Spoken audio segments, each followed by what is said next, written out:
ہم اپنے وطن عزیز کو بکتا ہوا نہیں دیکھ سکتے، ٹوٹتا ہوا نہیں دیکھ سکتے، بکھرتا ہوا نہیں دیکھ سکتے۔ شاید کہ اتر جائے کسی دل میں میری بات۔ جس مناسبت سے ہم لوگ آج اکٹھے ہوئے ہیں، مختصر سے میں عرض کرنا چاہتا ہوں کہ اس کی تاریخ بھی ہمارے سامنے آ جائے۔ ہندوستان انگریزوں کے چنگل سے، انگریزوں کے پنجے سے آزاد ہوا، ہمیں آزادی ملی۔ میں نے عرض کیا نا، ہم ریزلٹس دیکھتے ہیں، نتائج دیکھتے ہیں، ہمیں سامنے بڑا زبردست لگ رہا ہے۔ ہندوستان آزاد ہو گیا، بہت مزے آ گئے ہیں۔ 1947 میں آزاد ہوا، 1950 کے اندر قانون بھی بنا، امپلیمنٹ بھی ہو گیا، لیکن اس کے پیچھے کیا قربانیاں ہیں، کیا تگ و دو ہے، کیا محنت ہے، ہم اس کو بھول ہی گئے۔ اور اس میں کچھ نہ کچھ کردار ہماری تعلیم نے بھی نبھایا کہ ہمیں وہ پورا تعارف نہیں کروایا۔ ہم نے بھی پڑھا، آپ نے بھی پڑھا ہوگا کہ 1857 کے اندر ہندوستان کی آزادی کے لیے پہلی جنگ لڑی گئی، فرسٹ ریولٹ آف 1857۔ ہم نے پڑھا 8ویں میں 8th کلاس کے اندر ہسٹری میں ہم نے وہ پڑھا، فرسٹ ریولٹ آف 1857، کہ جنگ آزادی کے لیے جو پہلی کوشش ہوئی، جو پہلی محنت ہوئی، وہ 1857 میں ہوئی۔ حالانکہ اس سے بڑا جھوٹ کوئی نہیں ہو سکتا، اس سے بڑا کوئی جھوٹ نہیں ہو سکتا۔ انگریزوں نے 1498 میں انڈیا آنا شروع کر دیا تھا، اور یاد رہے کہ 1601 میں، اس سے پہلے ڈچ کمپنی اور چھوٹی چھوٹی کمپنیز پہنچ چکی تھی کلکتہ کے راستے، ویسٹ بنگال کے راستے سے، لیکن 1601 میں پہلی مرتبہ ایسٹ انڈیا کمپنی انڈیا کے اندر پہنچ گئی، اور وہ اسٹیبلش ہو گئی، وہ منظم ہو کر کے ہندوستان کے اندر انگریزوں کے پنجے مضبوط ہونا شروع ہو گئے 1601 کے اندر۔ اور وہ مغلیہ دور حکومت چل رہا تھا، مغل ہندوستان کے اوپر حکومت کر رہے تھے۔ وہ کیسا دور تھا؟ میں کہوں گا بات جھوٹ لگے گی، آپ کہیں گے جھوٹ لگے گا۔ لارڈ مومنٹم میکالے جو ایجوکیشن منسٹر تھا اس ٹائم کی برٹش گورنمنٹ کا، لارڈ مومنٹم میکالے، اس نے میکالے منٹس کے نام سے ایک پورا آرٹیکل لکھا، جس کے اندر اس نے وہ پوری روایت لکھی کہ مجھے برٹش امپائر نے انڈیا بھیجا تھا کہ میں سروے کروں کہ انڈیا کے اندر ہم کس طرح اپنا تسلط کر سکتے ہیں، ہم کیا چیزیں اس کے اندر دیکھیں، کیا کمزوریاں ہیں ان لوگوں کی کہ ہم ان کے اوپر پوری طرح سے مسلط ہو جائیں۔ وہ لارڈ مومنٹم میکالے نے میکالے منٹس کے اندر لکھا کہ I travel the whole Indian nation، میں نے پورے ملک کا دورہ کیا، length and breadth میں گیا، مشرق سے مغرب اور شمال سے جنوب گیا، پورا ملک میں نے دیکھا، میں نے پورے ملک کے اندر کسی غریب کو نہیں دیکھا، کسی بھکاری کو نہیں دیکھا، کسی پریشان حال انسان کو نہیں دیکھا۔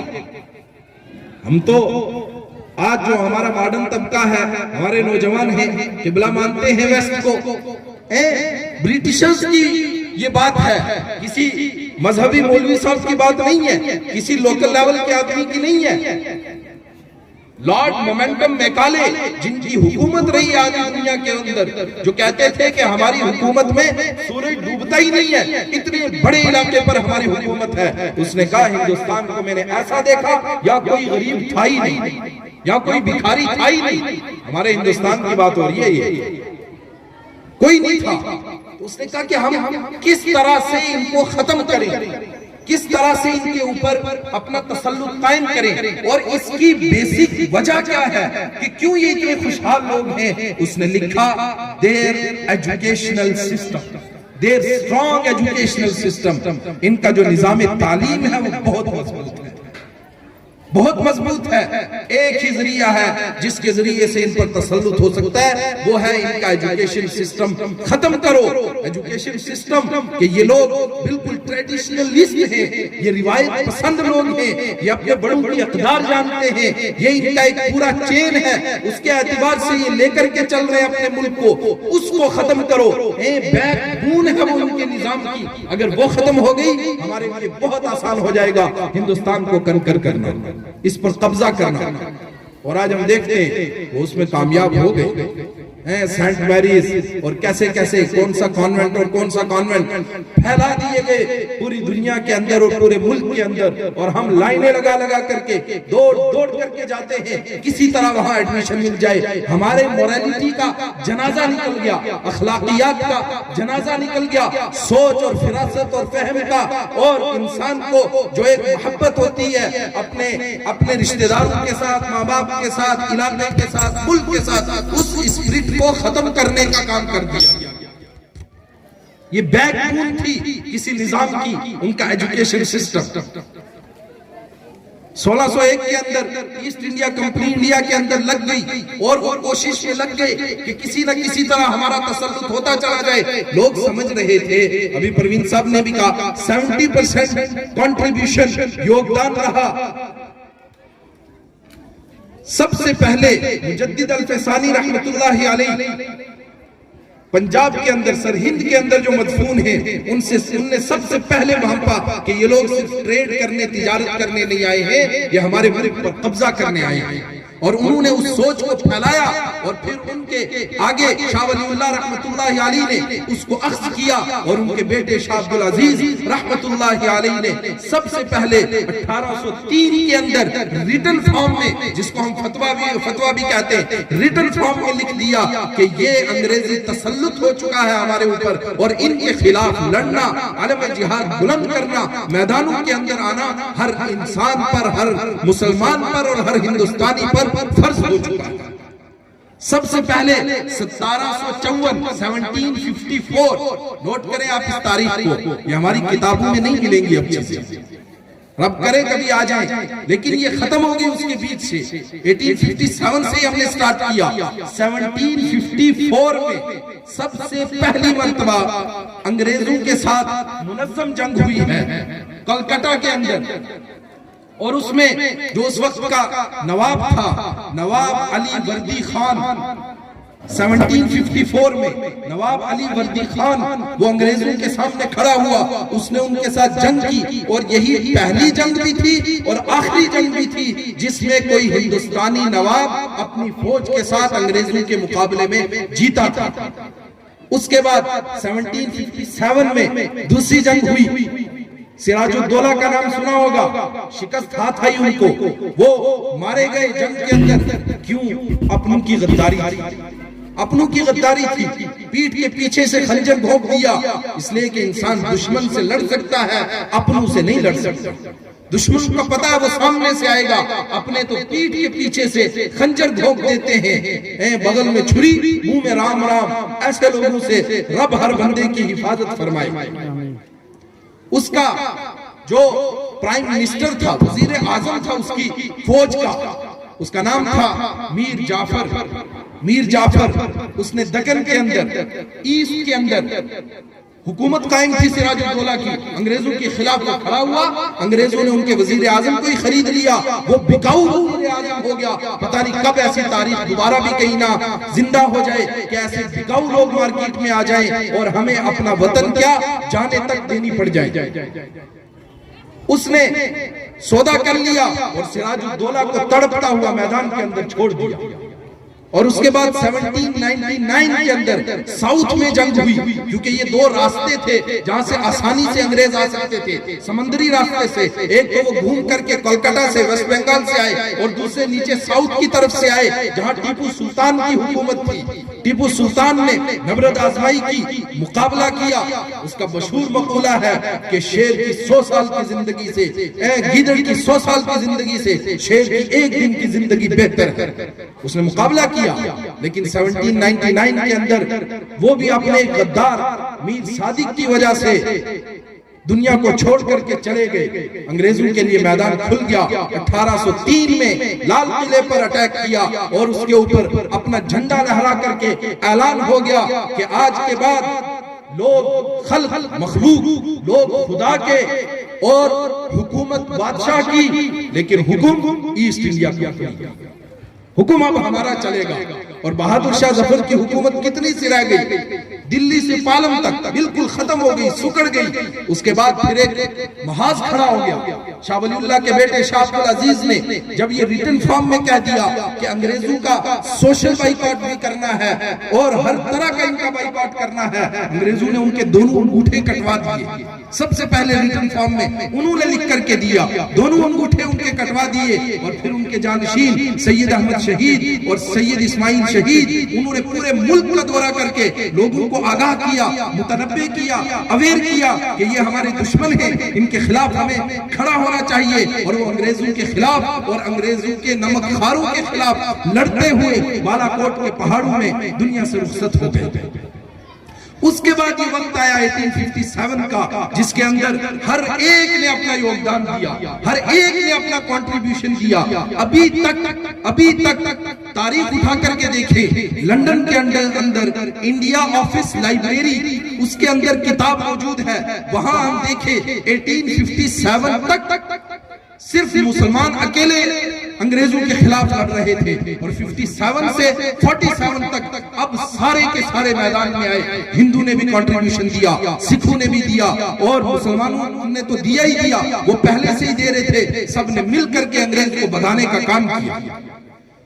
1857 کی ریوولٹ ہوئی، اس میں بھی ہندوستانی ہار گئے۔ قاسم نانوتوی، رشید احمد گنگوہی اور زامن شہید رحمہم اللہ تعالی، اور کتنے لوگ، کانتیا ٹوپے، ممتاز محل، رانی لکشمی بائی، اودھ کی بیگم حضرت محل اور بہادر شاہ ظفر لیڈ کر رہے ہیں۔ پورے انڈیا کے اندر 2 لاکھ لوگ مارے گئے اس جنگ کے اندر، بلکہ کچھ ہسٹورینز نے 8 لاکھ لوگ بھی لکھا کہ اس میں سے صرف 2 سے 2.5 لاکھ مسلمان تھے، اور صرف دلی کے اندر جو جنگ ہوئی، دلی کے اندر جو لڑائی ہوئی، ورنہ پورے ہندوستان میں 57 میں ہوئی، میرٹھ میں ہوئی، شاملی میں ہوئی، اور وہاں ایسٹ کی طرف ہوئی، ساؤتھ کی طرف ہوئی۔ دلی میں جو بہادر شاہ کی ظفر کی لیڈرشپ میں جو جنگ ہو رہی تھی، اس میں 29,000 لوگ مارے گئے، اور ان میں سے 24,000 مسلمان اور پورے 5,000 ہندو تھے جنہوں نے وطن کے لیے اپنی جان دی تھی۔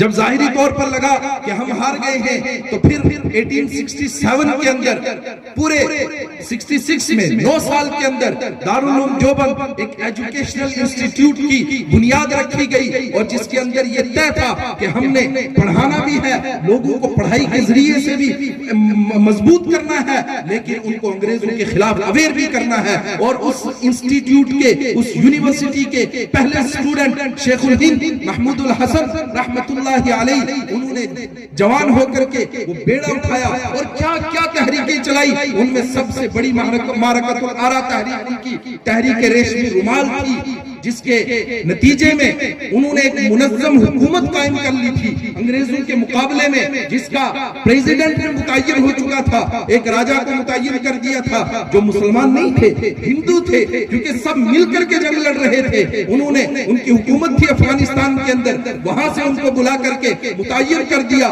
کہ ہم بالکل پیرلل انگریزوں کی حکومت کے پیرلل ایک حکومت قائم کر دیں گے، ان کو بھاگنے پر مجبور کر دیں گے۔ انٹرنل پالیسیز یہ تھی کہ اندر سے ہم مخالفت کریں گے، اور ایکسٹرنل پالیسیز جو باہر کی حکومتیں تھی آس پاس کی، مصر تک گئے، ایران اور عراق تک اور سعودی تک، ہم ان کے ذریعے پریشر بنائیں گے ان پر، ان کو کوئٹ انڈیا کرنا پڑے گا، ہندوستان چھوڑ کر بھاگنا پڑے گا۔ لیکن کیسی بدنصیبی ہوئی کہ وہ بھی اپنوں کا شکار ہو گئے، اور ان کی وہ تحریک جو ریشمی رومال تھی وہ پکڑی گئی، بارڈر پر وہ پکڑی گئی، اس کی وجہ سے وہ اریسٹ ہوئے اور ان کو کالا پانی مالٹا کے جزیرے میں ڈال دیا گیا۔ آج جو لوگ یہ تاریخ مسخ کرنا چاہتے ہیں نا، ان سے کوئی پوچھے کہ تم میں سے کوئی ایک دن بھی جیل میں رہا انگریزوں کے خلاف؟ شیخ الہند 5 سال رہے، حسین احمد مدنی 4 سال رہے، اور کتنے لوگوں کے تو جنازے جیل سے نکلے، بلکہ کس کس طرح کے جوان کھڑے تھے، کس کس طرح کے جوانوں نے قربانیاں دی۔ بالکل 18 یا 19 سال کا وہ سکھ جوان جس نے پھانسی کے پھندے پر لٹکنا منظور کیا، لیکن یہ قبول نہیں کیا کہ انگریزوں کے سامنے سرنگوں ہو جائے۔ بالکل نہیں کیا. شیخ الہند رحمۃ اللہ علیہ کو کالا پانی مالٹا کے جزیرے میں اریسٹ کر دیا گیا. جب ان کا انتقال ہوا، ریلیز ہو گئے، ان کی کمر کے اوپر ہڈیاں تھی، گوشت تھا ہی نہیں. ان کے شاگرد جو ان کے ساتھ رہے تھے جیل میں، حسین احمد مدنی رحمۃ اللہ علیہ، لوگوں نے ان سے پوچھا یہ کیا ماجرا ہے؟ کہا انہوں نے مجھے منع کیا تھا کسی کو بتانے سے، لیکن اب یہ دنیا سے چلے گئے. میں اس لیے راج فاش کرتا ہوں کہ انگریز نیچے کوئلہ بچھاتا تھا، اس کے اوپر ان کو لٹاتا تھا اور کہتا تھا کہ تمہارا ہولڈ ہے پبلک کے اندر، تم اعلان کر دو کہ میں انگریز حکومت کے ساتھ ہوں. انہوں نے کہا جان جا سکتی ہے، تمہارا ساتھ میں دے نہیں سکتا. میں وطن کے ساتھ اور مذہب کے ساتھ غداری نہیں کر سکتا. حسین احمد مدنی رحمۃ اللہ علیہ نے آرڈیننس جاری کیا، ریٹن فارم میں لکھا کہ انگریز کی فوج میں بھرتی ہونا آج کے بعد حرام ہے. جو جائے گا وہ وطن کا بھی دشمن ہے، وہ مذہب کا بھی دشمن ہے، ملک کا بھی دشمن ہے. جب ان کا وہ آرڈیننس چلا، انگریز حکومت کے کورٹ کے اندر پیش ہوا کہ اس بندے نے یہ کہا ہے. وہ کھڑے ہوئے، حسین احمد مدنی رحمۃ اللہ علیہ جن کے بیٹے آج بھی زندہ ہیں، پوتے آج بھی زندہ ہیں، وہ کام کر رہے ہیں پورے ہندوستان کے اندر گھوم کر کے. ان سے پوچھا انگریز نے کیا آرڈیننس پاس کیا آپ نے، کیا آپ کا حکم نامہ ہے؟ انہوں نے کہا تو ہی بتا دے. اس نے کہا آپ نے لکھا ہے کہ انگریز کی فوج میں بھرتی ہونا حرام ہے. آپ نے لکھا تھا یہ؟ کہ لکھا تھا کیا ہوتا ہے؟ میں آج بھی کہتا ہوں، کہتا رہوں گا. اگر میں نہ رہا تو نسلوں کو کہہ کر کے جاؤں گا انگریز تیری فوج میں بھرتی ہونا حرام ہے، اس لیے کہ تو ہمارے وطن عزیز کو لوٹنے کے لیے آیا ہوا ہے. میرے عزیزوں، میرے عزیز ساتھیوں، یہ میں نے بڑی شارٹ سی، بڑی مختصر سی تاریخ بیان کی کہ صرف 1857 سے نہیں سٹارٹ ہوئی، بلکہ اس سے 103 سال پہلے سے بالکل منظم طور پر جنگیں شروع ہو چکی تھی. اس کے اندر ہر بندہ اپنا کردار نبھا رہا تھا، اس لیے کہ ہماری حکومت گئی تھی، ہمارا ملک گیا تھا، ہمارا سب کچھ چھن گیا تھا. اور پھر اس کے بعد کس طرح کوئٹ انڈیا موومنٹ چلی، ہندوستان چھوڑو تحریک چلی، اور سوشل بائیکاٹ، اور مہاتما گاندھی نے وہ مارچ کیا، نمک کا اندولن چلا، اور جسم پر سے انگریزی کپڑا اتارا اور وہ لے کر کے بیٹھے چرخا کہ آج کے بعد ہمارا کوئی ساتھ نہیں ہوگا، کسی طرح کا کوئی یوگدان نہیں ہوگا انگریزی حکومت کو. اس کے نتیجے میں 1947 کے اندر یہ ہندوستان آزاد ہوا. لیکن میرے بھائیوں، دوبارہ سے ضرورت ہے سوچ کو وسیع کرنے کی، کردار کو وسیع کرنے کی، اپنے اخلاق کو بلند کرنے کی، اپنے معیار کو بلند کرنے کی. ڈیوائیڈ اینڈ رول کی پالیسی جو انگریز نے چلائی تھی وہ دوبارہ آج چلائی جا رہی ہے کہ ان کو بانٹو، زبان کے نام پر بانٹو، علاقے کے نام پر بانٹو، مذہب کے نام پر بانٹو. نہیں دیکھا ہم نے ابھی پیچھے ہماچل میں کشمیری بھائی کیا بیچنے جا رہے ہیں بیچارے؟ کپڑے بیچنے کے لیے. ان کو یہ مار کر بھگا دیا تم کشمیری ہو، تم ہندوستانی نہیں. یہ کیا طریقہ ہے؟ پورے ملک کے اندر یہ فضا بن رہی ہے. میں بھی اور آپ بھی ایسی فضا بنانے والوں کے خلاف کھڑے ہیں، انشاءاللہ کھڑے ہیں. اور